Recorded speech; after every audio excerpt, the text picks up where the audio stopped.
ide-idenya tuh tentang ekologi ini tadi ya, terus muatan-muatan yang nak disampaikannya itu tentang kerusakan lingkungan, terus mana cara mengatasinya ya.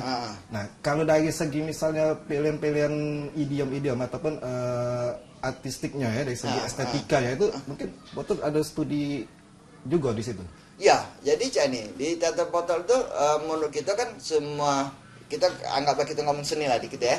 Yang sepengetahuan kami jangan kan, baik seni musik, tidak seni rupa, seni gerak, tari kan, itu kan sebetulnya serapan dari lingkungan, dari alam. Nah, jadi sebetulnya kalau ngomong cak mana nak nemu ke apa rupa, bentuk rupa, ya artinya karena rawa gambut itu semua alam, bentang alam. Nah, kita mbek dari situ. Misalnya gerakan pohon tadi jadi apa? Yang pecah cek Deadman ke tadi. Gerak bobo. Nah, itu ya gerak-gerakannya itu. Jadi artinya bukannya eksplorasi atas tubuh ya.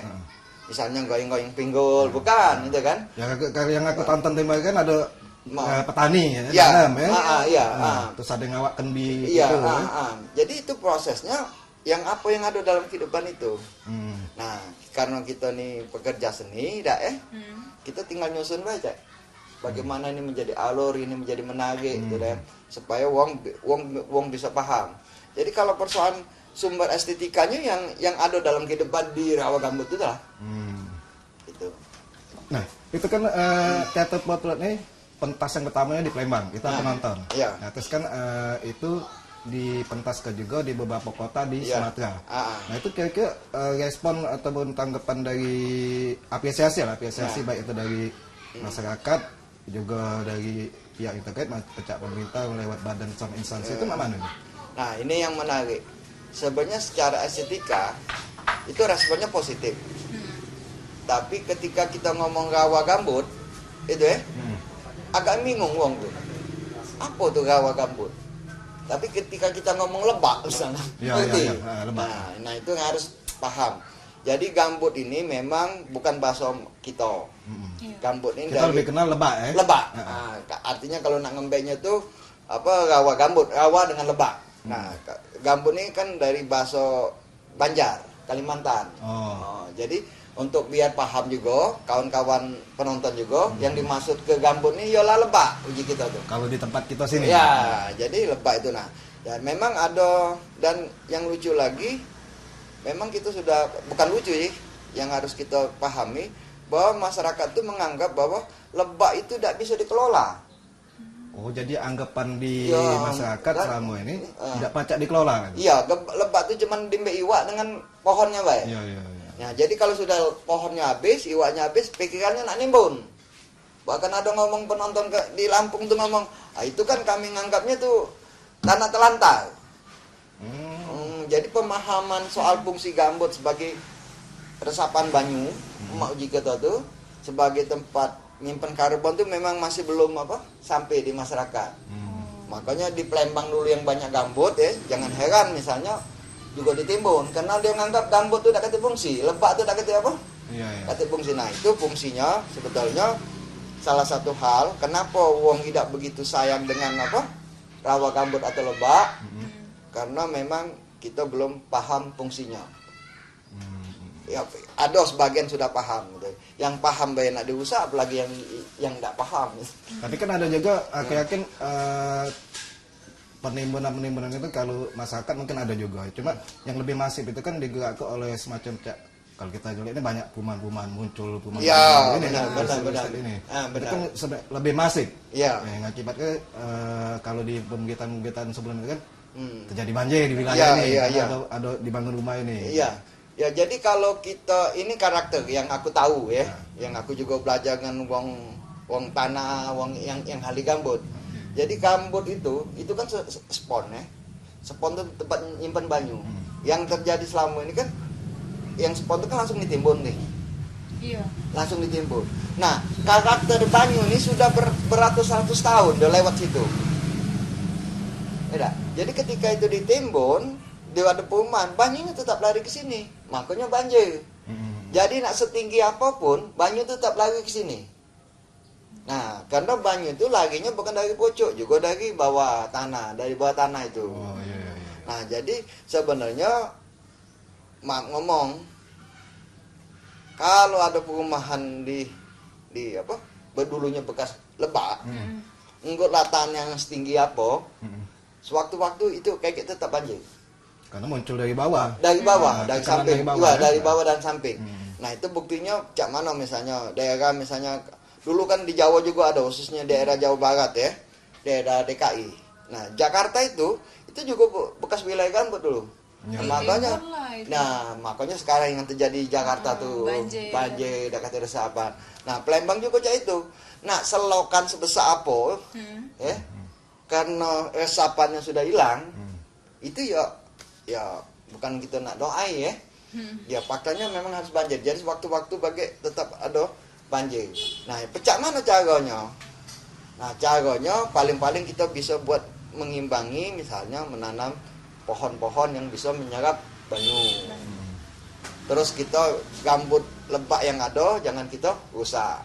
Nah, teater potlot, nah balik lagi teater potlot. Nah, teater potlot ingin mengajak semua wong termasuk diri kita untuk memikirkan dan berdiskusi. Jadi kan teater itu kan bagi teater potlot itu ini kan proses ilmu pengetahuan. Dari pertunjukan itu habis wong nonton, kakek wong berdiskusi, berpikir. Nah, alhamdulillah memang cita-cita kita kalau memang nak turut sadar. Tapi maaf ya, mungkin perubahan kita teori restorasi gambut itu tidak bisa jalan cuma 5 atau 10 tahun. Mungkin kakek, mungkin Lea sudah jadi nenek-nenek baru itu balik lagi, bagus. Tapi kalau tidak dilakukan sekarang, kapan lagi? Tambah parah lagi. Tambah parah. Nah, jadi pohon tau enggak, pohon besar itu. Misalnya pohon apa? Pohon jelutung atau apa? Pohon ini apa meranti. Itu nebangnya enggak sampai sejam. Enggak sampai sejam. Tumbuhnya puluhan tahun, ratusan tahun. Nah, itu kita bayangkan. Makanya kamu jangan ribut ya di ruangan ini, jangan kamu anggap kayu ini dari pohon, ini kayu bekas galau. Kayu bekas galau yang yang sudah lapuan ya. Nah, jadi artinya pecah mana susahnya pohon itu tumbuh, tapi kita dengan gampangnya nebang. Nah, nak balik ke lagi ini kita bukan cuma nanam bae, banyu nak kita balik ke lagi, pembahasan kita balik ke lagi. Nah, tapi uji potlot kalau kita ngomongnya itu kan sempat juga pikir kalau cak ini kerja kita nih apa sia-sia wanya kan uji ada rupanya pas renung sempat muncul itu iya muncul. Artinya cak ini sempat muncul ada kawan-kawan ada capek nian. Nah, kalau capek nian kita udah usah berpikir. Nah, memang kayak itulah artinya kita sepakat udahlah yang mana yang terbaik untuk yang bisa dilakukan untuk perbaikan ini yang kita lakukan. Minimal yang nonton teater potlot nih ada kesadaran. Jadi potlot bukannya buat cangkul, bukan. Terus nanam bukan itu loh. Ya itu tadi dengan cara berkesenian kita itu kan buat kesadaran itu tadi. Jadi Pak kan teater potlot ini sudah mentas di kota-kota kan di Sumatera nila banyak. Apa baiklah pelajaran berharga yang pacak kita petik dari situ? Pelajaran berharganya ternyata kalau kita ngomong soal ancaman lingkungan, masyarakat itu takut galau, sadar. Itu pelajaran yang paling membuat kami senang. Jadi ketika kita bicara kabut asap, itu bicara kebakaran, semua masyarakat tuh setuju bahwa itu harus dihentikan. Ya. Jadi melok tersadar. Iya. Tapi pemahaman mereka soal misalnya soal apa itu rawa gambut, ngapa itu terbakar, nah itu yang masih belum nyambung ya, belum nyambung. Artinya harus kita akui bahwa selama 30 tahun belakangan ya sejalan dengan aktivitas nebang kayu HPH itu sampai 30 sampai 40 tahun itu memang telah mengubah kesadaran masyarakat terhadap perlakuan terhadap alam ya. Nah, jadi ya artinya negara siapa baik kita ya sudah sewajarnya untuk turut mengabarkan bahwa gambut tuh lebak tadi bahwa tuh jangan dirusak. Kalau nak buat bangunan jangan ditimbun. Cukup lepcak zaman dulu, zaman nenek moyang kita dulu. Buat tiang-tiang. Sebenarnya nenek moyang kita tuh sudah hebat nih ya. Punya kearifan ya. Kearifan. Terus juga lah ngasih contoh Iya. dari awal tuh. Iya. Artinya kayak ini. Nah, karena dia sistem yang buat rumah panggung apa-apa kan, buktinya apa? Buktinya kan di Palembang di mana-mana di Nusantara ini itu kan bagus, jarang terjadi. Awet pula sampai Awet. sekarang biasa. Nah, cuman kita yang memang apa? Yang ngusahanya. Iya. Jadi maafnya pesan teater foto tuh jangan sampai kita ini kualah. Nah, kalau kualah tuh gawat udah. Iya. Nah, itulah yang kami dapat ke dari apa? Pentas di Lampung, di Jambi dan di beberapa kota lainnya. Iya, ngomong-ngomong tentang teater potlot ini kan mungkin Pacak dicerita juga sejarah awal mula terbentuknya teater potlot. Mungkin dari tahun berapa itu kan perlu disampaikan juga ke. Ya, aku dewek Jojo. Aku gabung di teater potlot ini sebenarnya kalau istilah wong tuh anak program. Anak program. Jadi budak muda ada teater nak bergabung ke teater potlot.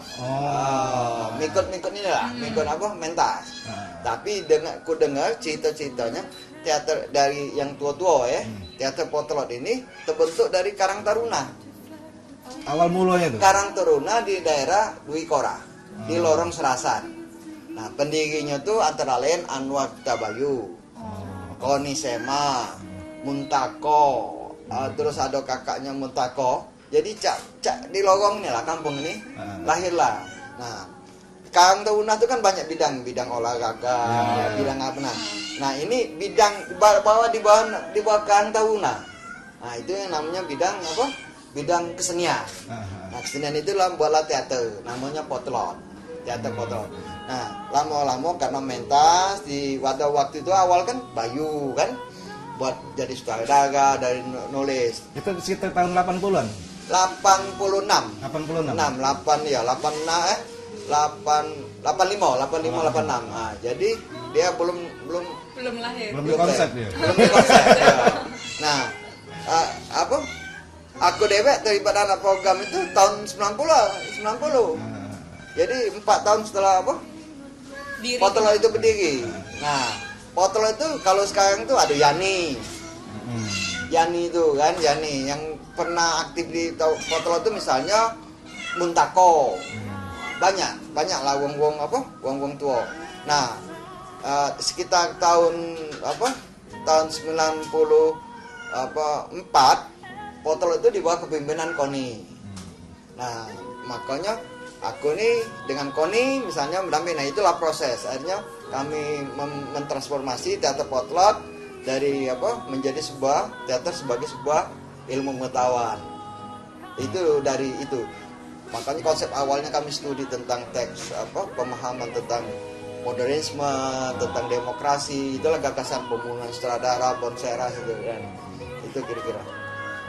Nah, itu jadi biar paham gitu kan. Jadi teater potlot itu sudah ada berapa generasi? Banyak generasi. Iya, banyak generasi.